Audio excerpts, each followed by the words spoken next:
বিশ্বনবী হজরত মুহাম্মদ সাল্লাল্লাহু আলাইহি ওয়াসাল্লাম যে মহামানবের সৃষ্টি না হলে এ ধরাপৃষ্ঠের কোনো কিছুই সৃষ্টি হতো না, যার পদচারণ ধন্য হয়েছে পৃথিবী। আল্লাহর প্রতি অগাধ বিশ্বাস ও ভালোবাসা, অসাধারণ পরিত্রাতা, আত্মার মহৎ, ধৈর্য, ক্ষমা, সততা, ন্যায়, দানশীলতা, মিতাচার, আমানতদারি, সুচিত্রপূর্ণ রাজনৈতিক নেতৃত্বগুণ সম্পন্ন উদারতাসহ কঠোর কর্তব্যপরায়ণতা ছিল তার চরিত্রের ভূষণ। যিনি ছিলেন অনাথের হিতৈষী হিসেবে সবার শ্রদ্ধার পাত্র, স্বামী হিসেবে প্রেমময়, পিতা হিসেবে আদর্শের আধার, সখী হিসেবে বিশ্বস্ত। যিনি ছিলেন সকল বানেশারী, দুর্বলের সংরক্ষক, ন্যায় বিচারক, মহৎ রাজনীতিবিদ এবং সকল রাষ্ট্রনায়ক। তিনি হলেন সর্বকালের সর্বশ্রেষ্ঠ এবং সর্বশেষ মহামানব বিশ্বনবী হজরত মুহাম্মদ সাল্লাল্লাহু আলাইহি ওয়াসাল্লাম। এই ধরনের জ্ঞানমূলক ও অনুপ্রেরণামূলক গল্প পেতে দয়া করে আমাদের চ্যানেলটি সাবস্ক্রাইব করুন, ভিডিওতে লাইক দিয়ে আপনার মূল্যবান মতামত কমেন্টে জানান এবং বন্ধুদের সাথে শেয়ার করে আমাদের সহায়তা করুন। এবার মূল বিষয়ে আসা যাক। তিনি এমন এক সময় পৃথিবীর বুকে আবির্ভূত হয়েছিলেন যখন আরবের রাজনৈতিক, অর্থনৈতিক, সামাজিক, সাংস্কৃতিক, নৈতিক ও ধর্মীয় অবস্থা অবক্ষয়তার চরম সীমায় ছিল। 570 খ্রিস্টাব্দের 29 আগস্ট মোতাবেক 12 রবিউল আউয়াল রোজ সোমবার প্রভাতে আরবের মক্কা নগরীতে কুরাইশ বংশে জন্ম মাতা আমেনার গর্ভে অনুপম শিশু। জন্মের 5 মাস পূর্বে পিতা আবদুল্লাহ ইন্তেকাল করেন। আরবের তৎকালীন অভিজাত পরিবারের প্রথানুযায়ী তার লালন পালন ও রক্ষাবেক্ষণের দায়িত্ব অর্পিত হয় বনি সাদ গোত্রের বিবি হালিমার উপর। এ সময় বিবি হালিমার আরেক পুত্র সন্তান ছিল, যার দুধপানের সুযোগ তখনও শেষ হয়নি। বিবি হালিমা বলেন, শিশু মুহাম্মদ কেবলমাত্র আমার ডান তরের দুধ পান করত। আমি চাইতাম আমার বাম তরের দুধ তিনি কষে খাবেন। তিনি কখনো বাম তর থেকে দুধ পান করতেন না। আমার বাম ভরের দুধ তিনি তার অপর ভাইয়ের জন্য রেখে দিতেন। দুধ পানের শেষ দিবস পর্যন্ত তিনি এ নিয়ম বিদ্যমান ছিল। ইসলাম ও সাম্যের মহান নিদর্শন তিনি শিশুকালেই দেখিয়েছেন। মাত্র 5 বছর তিনি ধাত্রীমা হালিমার তত্ত্বাবধানে ছিলেন। এরপর ফিরে আসেন মাতা আমিনার গৃহে। 6 বছর বয়সে তিনি মাতা আমেনার সাথে পিতার কবর জিয়ারতের উদ্দেশ্যে মদিনায় গমন এবং মদিনায় হতে প্রত্যাবর্তনকালে আরওয়া নামক স্থানে মাতা আমেনা ইন্তেকাল করেন। এরপর ইসলামী রীতি অনুযায়ী হজরত মুহাম্মদ সাল্লাল্লাহু আলাইহি ওয়াসাল্লাম এর ভরণ পোষণের দায়িত্ব অর্পিত হয় প্রথমে দাদা আব্দুল মুত্তালিব ও চাচা আবু তালিবের উপর। তিনি পৃথিবীর সর্বশ্রেষ্ঠ মহামানব হিসেবে আবির্ভূত হন, যার আগমনের আভাস পূর্ববর্তী নবীদের মাধ্যমে দেওয়া হয়েছিল। হজরত মুহাম্মদ সাল্লাল্লাহু আলাইহি ওয়াসাল্লাম ছিলেন পরোপকারী, আমানতদার এবং সর্বদা পরামর্শভিত্তিক সিদ্ধান্ত গ্রহণকারী। তিনি গভীর রাতে নির্জনে আল্লাহর ইবাদত করতেন এবং মানবজাতির কল্যাণে নিজেকে নিবেদিত রাখতেন। তার চরিত্র, আমানতদারি ও সত্যবাদিতার জন্য আরবের কাফেররা তাকে আল আমিন অর্থাৎ বিশ্বাসী উপাধিতে ভূষিত করেছিল। তৎকালীন আরবে অভিজাত, বিদ্বান ও বিভিন্ন গোত্রের মানুষের মধ্যে নিয়মিত যোগাযোগ ছিল।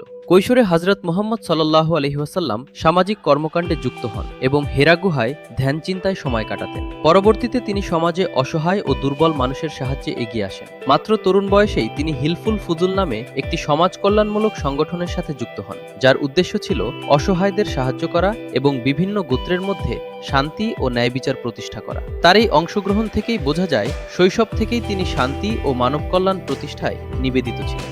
যুবক মুহাম্মদের সততা, বিশ্বস্ততা, চিন্তা চেতনা, কর্মকুশলতা ও সংগ্রামের প্রতিভাগুণের মুগ্ধ হয়ে তৎকালীন আরবের ধনাঢ্য ও বিধবা মহিলা বিবি খাদিজা তাকে বিবাহের প্রস্তাব দেন। এ সময় বিবি খাদিজার বয়স ছিল 40 বছর এবং হজরত মুহাম্মদের বয়স ছিল 25 বছর। তিনি চাচা আবু তালিবের সম্মতিক্রমে বিবি খাদিজার প্রস্তাব গ্রহণ করেন। বিবাহের পর বিবি খাদিজা তার ধন সম্পদ হজরত মুহাম্মদের হাতে তুলে দেন। কিন্তু তৎকালীন আরবের কাফের, মুশরিক, ইহুদি, নাসারা ও অন্যান্য মূর্তে মতাবলম্বীদের অন্যায়, জুলুম, অবিচার, মিথ্যা ও পাপাচার দেখে হজরত মুহাম্মদের হৃদয় সমূহ বেদনায় ভরে ওঠে যেত এবং পৃথিবীতে কিভাবে ইনসাফ ও ন্যায় বিচার প্রতিষ্ঠা করা যায় সে চিন্তায় তিনি প্রায় মক্কার অনতি দূরে হেরা নামক পর্বতের গুহায় ধ্যানমগ্ন থাকতেন। বিবি খাদিজা সারি মহৎ ব্যক্তিত্ব ও মহান বিষয়ের স্বার্থে উৎসর্গ করতে পেরে হজরত মুহাম্মদ সাল্লাল্লাহু আলাইহি ওয়াসাল্লামকে নিশ্চিত মনে অবসর সময় হেরা পর্বতে তথায় ধ্যানমগ্ন থাকার পূর্ণ সুযোগ দিয়েছিলেন। এভাবে তার বয়স যখন 40 বছর পূর্ণ হন তখন তিনি নবুয়তের তাস করেন এবং তার উপর সর্বপ্রথম নাজিল হয় পবিত্র কোরআনের সূরা আলাকের প্রথম 5টি আয়াত একটি করে এবং পরে বয়স 23 বছরে বিভিন্ন ঘটনা ও প্রয়োজনের অনুসারে তার উপর পূর্ণ 30 পারা কোরআন শরীফ নাজিল হয়। নবুয়ত প্রাপ্তির পর প্রায় 3 বছর তিনি গোপনে তার পরিবার ও আত্মীয়দের মধ্যে ইসলামের দাওয়াত প্রচার করেন। সর্বপ্রথম ইসলাম কবুল করেন বিবি খাদিজা রাদিয়াল্লাহু আনহা। এরপর তিনি প্রকাশ্যভাবে ইসলামের দাওয়াত দেওয়া শুরু করলে তিনি ঘোষণা করলেন, লা ইলাহাল্লাহ মুহাম্মাদুর রাসূলুল্লাহ। তখন মক্কার কুরাইশ কাফেররা তার বিরোধিতা করতে উঠ পড়ে লাগে। এতদিন তিনি এমন একজন কুরাইশি কাফেরদের ভাষায় একজন জাদুকর ও পাগল। যেহেতু কোরআনে আরবি ভাষায় বিভিন্ন বিষয়ে এবং অরবাবাসীদের জীবন চলার পথ আরবি, তারা হযরত মুহাম্মদ সাল্লাল্লাহু আলাইহি ওয়াসাল্লামের বাণীর মর্মার্থ অনুধাবন করতে পেরেছিল। তারা বুঝতে পেরেছিল যে মুহাম্মদের মতামত মানতে শুরু করলে মুসলমানদের মধ্যে তাদের আর কোনো প্রাধান্য থাকবে না। এ কারণেই কাফেররা হযরত মুহাম্মদ সাল্লাল্লাহু আলাইহি ওয়াসাল্লামের অনুসরণ করতে পারছিল না। তারা বুঝতে পেরেছিল যে মুহাম্মদ সাল্লাল্লাহু আলাইহি ওয়াসাল্লাম কাফিরদের শত মশকাম ও মাভীতির মাঝে খোদা করেন। আমার ডান হাতে যদি সূর্য এবং বাম হাতে যদি চাঁদ দিয়ে দাও, তবু আমি ইসলাম প্রচার থেকে বিরত থাকব না। কাফিরদের অবিরাম তাড়না ও নির্যাতন সহ্য করতে না পেরে ইসলাম গ্রহণ করতে শুরু করে বিশ্বাসীদের শত নির্যাতন সহ্য করেও ইসলাম থেকে গলাবিলতার ফিরিয়ে নিতে পারেন। মুহাম্মদ সাল্লাল্লাহু আলাইহি ওয়াসাল্লামের জীবন সঙ্গিনী বিবি খাদিজা রাদিয়াল্লাহু আনহা এবং পরবর্তীকালে যাদের চাচা আবু তালিব ছিলেন বিধর্মী, শোক দুঃখে মুহাম্মদ হয়ে পড়েন। বিবি খাদিজা ছিলেন বিশ্বনবীর প্রশ্নশ্রেষ্ঠ উপদেশদাতা এবং শেষ বক্ষে পর্যন্ত তার একনিষ্ঠ সহকর্মী ছিলেন। চাচা আবু তালিব ছিলেন দেশের অবলম্বন, যৌবনকে অভিভাবক এবং পরবর্তী নবুয়তের জীবনের একনিষ্ঠ সঙ্গী হিসেবে।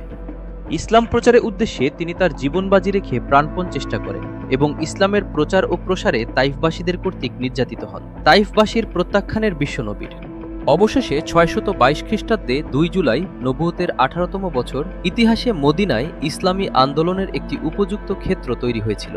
হযরত মুহাম্মদ সাল্লাল্লাহু আলাইহি ওয়াসাল্লামের কার্যক্রমতে এক বিরাট পরিবর্তন এনে দেয়। এতদিন মক্কায় ইসলাম ছিল কেবলমাত্র একটি ধর্মীয় আন্দোলন মাত্র। তবে মদিনায় তিনি মাত্র 3 দিন ইসলামী রাষ্ট্র পরিচালনার সুযোগ পেতেন। এই উদ্দেশ্যে তিনি সেখানে ঐতিহাসিক গোত্রীয় পার্থক্য তুলে দেন। এ সময় মদিনায় রাজনৈতিক ও সামাজিক পরিবেশের অস্তিত্ব বিদ্যমান ছিল। মুহাম্মদ সাল্লাল্লাহু আলাইহি ওয়াসাল্লাম মদিনার সমস্ত জনগণের একজন সত্যিকারের নেতা। মদিনার বিভিন্ন গোত্র বিভেদ থেকে বলে বিভিন্ন গোত্রে বিভিন্ন লোক বিদ্যমান ছিলেন। মুহাম্মদ সাল্লাল্লাহু আলাইহি ওয়াসাল্লাম সেখানে মাত্র 2 বছর অর্থাৎ 8 হিজরিতে 10,000 মুসলিম সেনা নিয়ে বিনা রক্তপাতে মক্কা বিজয় করেন এবং বিনা যুদ্ধে তায়েফ বিজয় লাভ করেন। অবশেষে মুসলিম সেনাপতি হিসেবে হযরত মুহাম্মদ সাল্লাল্লাহু আলাইহি ওয়াসাল্লাম তায়েফ বিজয়ের পর রাজনৈতিক ও সামাজিক পরিস্থিতিতে গুরুত্বপূর্ণ ভূমিকা পালন করেন। সেই সময় তার নেতৃত্ব ও ইসলামী বার্তা আরও সুদৃঢ়ভাবে প্রতিষ্ঠিত হয়। মক্কার পথে তিনি বিভিন্ন সুযোগ সুবিধা ও সাফল্য অর্জন করেন। সেই সময় কুরাইশদের বিরোধিতার মধ্যেও হযরত মুহাম্মদ সাল্লাল্লাহু আলাইহি ওয়াসাল্লাম মুসলমানদের ঐক্য ও রাজনৈতিক চেতনা আরও শক্তিশালী করেন এবং শত্রুপক্ষের মোকাবিলায় গুরুত্বপূর্ণ কৌশলগত ভূমিকা পালন করেন।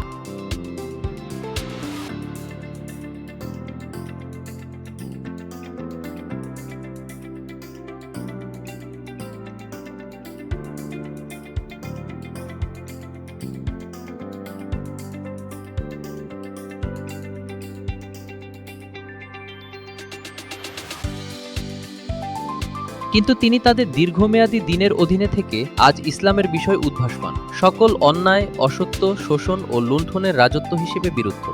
স্থাপিত হয় ঐক্য। বিশ্বনবী তলোয়ারের মাধ্যমে ইসলাম প্রতিষ্ঠা করেননি, বরং উদারতার মাধ্যমে ইসলাম প্রতিষ্ঠা করেছেন। তাদের চালচলন, কথাবার্তা, সততা ও উদারতায় মুগ্ধ হয়ে অনেকেই ইসলাম গ্রহণ করতে শুরু করেন। এতে কুরাইশদের মধ্যে হিংসা ও বিরোধিতা বৃদ্ধি পায়। অন্যদিকে মদিনার কিছু অমুসলিম গোষ্ঠী হযরত মুহাম্মদ সাল্লাল্লাহু আলাইহি ওয়াসাল্লামের নেতৃত্ব মেনে না নিয়ে গোপনে ইসলাম ও মুসলমানদের বিরুদ্ধে ষড়যন্ত্র করতে শুরু করে। কাফিরদের ধর্মান্ধতাকে ও ষড়যন্ত্রের প্রতিহত করার জন্যই মুহাম্মদ তলোয়ার ব্যবহার করতে বাধ্য হয়েছিলেন। তথাপি ঐতিহাসিক দৃষ্টিকোণ থেকে বলতে গেলে ইসলামের বিজয়ের বড় পরিসংখ্যায় কর্তৃক সঙ্গিনী মুসলমানরা তৎকালীন সকল ঐতিহাসিক যুদ্ধে সবচেয়ে আত্মত্যাগের বলিদান ও ক্ষয়ক্ষতির পরিচয় বহন করেন। বিশ্বনবী মোট 27টি যুদ্ধে প্রধান সেনাপতি হিসেবে পরিচালন করেন। 627 খ্রিস্টাব্দে মোতাবেক 6ষ্ঠ হিজরিতে 1400 নিরস্ত্র সাহাবীদের নিয়ে হযরত মুহাম্মদ সাল্লাল্লাহু আলাইহি ওয়াসাল্লাম মাতৃভূমি মক্কা দর্শনের উদ্দেশ্যে মদিনা ত্যাগ করেন। কিন্তু পথিমধ্যে কুরাইশ বাহিনী কর্তৃক বাধাপ্রাপ্ত হলেই তৎকালীন মক্কার সকল রাষ্ট্রীয় চিত্রবিধায় যা ইসলামের ইতিহাসে অদৃষ্টপূর্ব পরিস্থিতি সৃষ্টি করে হয়। সন্ধির শর্তাবলীতে উল্লেখ ছিল যে সে বছর মুসলমানরা হজ না করে ফিরে যাবেন। পরবর্তী বছর তারা হজের জন্য মদিনা থেকে মক্কায় আসতে পারবেন। মদিনা থেকে কোনো মুসলমান মক্কায় গেলে তাকে ফেরত পাঠাতে হবে, তবে মক্কা থেকে কেউ মদিনায় গেলে তাকে আর ফিরিয়ে নেওয়া হবে না। আরও শর্তে বলা হয়েছিল যে আরবের যে কোনো গোত্র চাইলে মক্কার সাথে বা মুসলমানদের সাথে পৃথকভাবে চুক্তি করতে পারবে এবং কাউকে এতে বাধা দেওয়া যাবে না। এছাড়াও উভয় পক্ষের মধ্যে শান্তি বজায় থাকবে এবং উভয় পক্ষই নিরাপদে যাতায়াত করতে পারবে। এরপর আরবের বিভিন্ন অঞ্চল ও বিদেশ থেকে মানুষ আসতে থাকে। তখন হযরত মুহাম্মদ সাল্লাল্লাহু আলাইহি ওয়াসাল্লাম মুহাম্মাদুর রাসূলুল্লাহ উপাধি ব্যবহার করেন। অন্যদিকে কুরাইশদের পক্ষ থেকে চুক্তিতে বিচ্ছিন্নতা আল্লাহর নামে এর মতো শর্ত উল্লেখ করা হয়। সন্ধিপত্র লেখার সময় লেখকের ঘুম হচ্ছিল না। তিনি মুহাম্মদুর রাসূলুল্লাহ শব্দটি লিখতে আপত্তি জানান। পরে সুহাইল ইবনু আমরের আপত্তির কারণে হযরত মুহাম্মদ সাল্লাল্লাহু আলাইহি ওয়াসাল্লাম ওই অংশ পরিবর্তন করতে সম্মত হন। সূরার দৃষ্টিতে পরবর্তী দিন বিন আমেরের দাবি অনুযায়ী বিচ্ছিন্নতা ইবনে আল্লাহ এককে নির্দেশ দেন, কিন্তু সবগুলো সন্ধিপত্রে মুহাম্মদ বিন আমেরের এর নাম লেখা হয়। আবার পরিবর্তে তৎকালীন কুরাইশ বিন আমেরের নিয়মিত চলার বিষয়বস্তু সার্থকতার সাথে বিন আমেরের রাখা হয়ে ওঠে না। সন্ধির সার্থকতার একটি বৃহৎ পরিসরের শুরু বিন আমেরের মুসলমানদের সাথে ইসলামের মেলামেশার সুযোগ পান। ফলে অমুসলিমদের মধ্যে ইসলামের বার্তা ছড়িয়ে পড়ে। হযরত মুহাম্মদ সাল্লাল্লাহু আলাইহি ওয়াসাল্লাম বিভিন্ন রাজ্যের শাসকদের কাছে ইসলামের দাওয়াত দিয়ে পত্র পাঠান এবং এর ফলে অনেকেই ইসলাম গ্রহণ করেন। মক্কা বিজয়ের পর তিনি পরাজিতদের জন্য সাধারণ ক্ষমা ঘোষণা করেন। তিনি অন্যায়, অসত্য, শোষণ ও লুণ্ঠনের বিরুদ্ধে অবস্থান নেন এবং ন্যায়ভিত্তিক সমাজ প্রতিষ্ঠার আহ্বান জানান। 601 খ্রিস্টাব্দে মোতাবেক ১০ম হিজরিতে মুহাম্মদ সাল্লাল্লাহু আলাইহি ওয়াসাল্লাম লক্ষাধিক মুসলিম সেনা নিয়ে বিদায় হজ সম্পন্ন করেন এবং হজ শেষে আরাফাতের বিদায় মহাসভায় প্রায় ১,১৪,০০০ সাহাবী সমূহে জীবনের শেষ ভাষণ প্রদান করেন, যা ইসলামের ইতিহাসে বিদায় হজ্জের ভাষণ নামে পরিচিত। বিদায় হজ্জের ভাষণে বিশ্বনবী সাল্লাল্লাহু আলাইহি ওয়াসাল্লাম মানবাধিকার সম্পর্কিত যে সনদপত্র ঘোষণা করেন, দুনিয়ার ইতিহাসে তা আজও অতুলনীয়।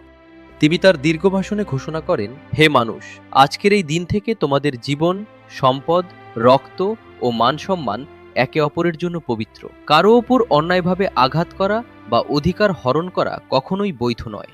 মনে রেখো, দিনের উপর তোমাদের যেমন অধিকার আছে, তেমনি তোমাদের উপরও দিনের তেমন অধিকার রয়েছে। প্রতিটি মুসলমান তার দিনকে প্রতিটি মুসলমান তার পরিধান করার মতো পরিধান করতে দিতে পারে। তিনি মানবজাতির উদ্দেশ্যে বার্তা দিয়ে যান। তিনি ছিলেন উত্তম চরিত্রের অধিকারী এবং সমগ্র মানবতার জন্য আদর্শ। বিশ্বনবী হযরত মুহাম্মদ সাল্লাল্লাহু আলাইহি ওয়াসাল্লাম তার নবুয়তের ২৩ বছরের আবেদনের মাধ্যমে আরবের একটি গোষ্ঠীকে সুশৃঙ্খল জাতিতে পরিণত করে সকল ক্ষেত্রে সমাজ সাধিত হয়। রাজনৈতিক ক্ষেত্রে তিনি গোত্রভিত্তিক পার্থক্য বিলোপের ঘোষণা দেন। তিনি বলেন, মানুষের উপর আল্লাহর দায়িত্ব সত্য ও ন্যায় প্রতিষ্ঠা করা, আর মানুষের দায়িত্ব হল আল্লাহর নির্দেশ অনুসরণ করা এবং কোরআনের শিক্ষা অনুযায়ী জীবন পরিচালনা করা। তিনি এমন একটি অর্থনৈতিক ব্যবস্থা প্রতিষ্ঠার আহ্বান জানান, যেখানে সমাজের প্রতিটি মানুষের আর্থিক নিরাপত্তা নিশ্চিত হবে এবং সম্পদের ন্যায্য বণ্টন থাকবে। তিনি মানুষের মর্যাদা ও ন্যায়ভিত্তিক আচরণের ওপর গুরুত্ব দেন এবং বলেন, সমাজে উদারতা, ন্যায় ও উত্তম চরিত্রই মানুষের প্রকৃত সম্মান ও মর্যাদা নিশ্চিত করে। তিনি এমন একটি সমাজ ও অর্থনৈতিক ব্যবস্থা প্রতিষ্ঠার কথা বলেন, যেখানে ন্যায়, শান্তি ও সমতা থাকবে। সেখানে হানাহানি, লুটপাট, রক্তপাত, অন্যায়, অবিচার বা সুদের কোনো স্থান থাকবে না। মানুষের জীবন হবে নিরাপদ ও কল্যাণমুখী এবং সবাই ন্যায্যভাবে জীবনযাপন করতে পারবে। অবশেষে ৬৩২ খ্রিস্টাব্দে ৮ জুলাই ১১ হিজরি রবিউল আউয়াল ৭ জুন ৬৩ বছর বয়সে ইন্তেকাল করেন। বিশ্বনবী হযরত মুহাম্মদ সাল্লাল্লাহু আলাইহি ওয়াসাল্লাম সমাপ্তি নবী ও রাসূল। পৃথিবীর সমগ্র মুসলিম জাতির উদ্দেশ্যে আমি তোমাদের জন্য দুটি জিনিস রেখে গেলাম। একটি হলো আল্লাহর কিতাব কোরআন, আর অপরটি হলো আমার সুন্নাহ অর্থাৎ হাদিস। বিশ্বনবী সাল্লাল্লাহু আলাইহি ওয়াসাল্লামের জীবনী লিখতে গিয়ে খ্রিস্টান লেখক ঐতিহাসিক উইলিয়াম মুর বলেছেন, he was the master mind of not only of his own age but of ages. Muhammad সাল্লাল্লাহু আলাইহি ওয়াসাল্লাম হলেন যে পৃথিবীর বুকে ৫০ বছরেরও কম সময়ের মধ্যে একজন মহামতি লোক হয়ে না, বরং তিনি ছিলেন সর্বকালের সকলের মধ্যে সর্বশ্রেষ্ঠ। গতানুগতিক ঐতিহাসিক ইসলামিক দৃষ্টিভঙ্গি মতে পৃথিবীর যত মনীষীর আবির্ভাব ঘটেছে তার মধ্যে হযরত মুহাম্মদ সাল্লাল্লাহু আলাইহি ওয়াসাল্লাম তাদের সকলের শ্রেষ্ঠ। বিদায় কোরআনের মধ্যে বলা হয়েছে, তোমাদের জন্য আমার রাসূল হযরত মুহাম্মদ সাল্লাল্লাহু আলাইহি ওয়াসাল্লামের মধ্যে আমার আদর্শ। সূরা আহজাব আয়াত ২১। বর্তমান অশান্ত, বিশৃঙ্খল ও যুদ্ধমুখর আধুনিক বিশ্বে বিশ্বনবী হযরত মুহাম্মদ সাল্লাল্লাহু আলাইহি ওয়াসাল্লামের আদর্শকে অনুসরণ করা হলে বিশ্বে শান্তি ও একটি অপরাধমুক্ত সমাজ ব্যবস্থা প্রতিষ্ঠা করা নিঃসন্দেহে সম্ভব।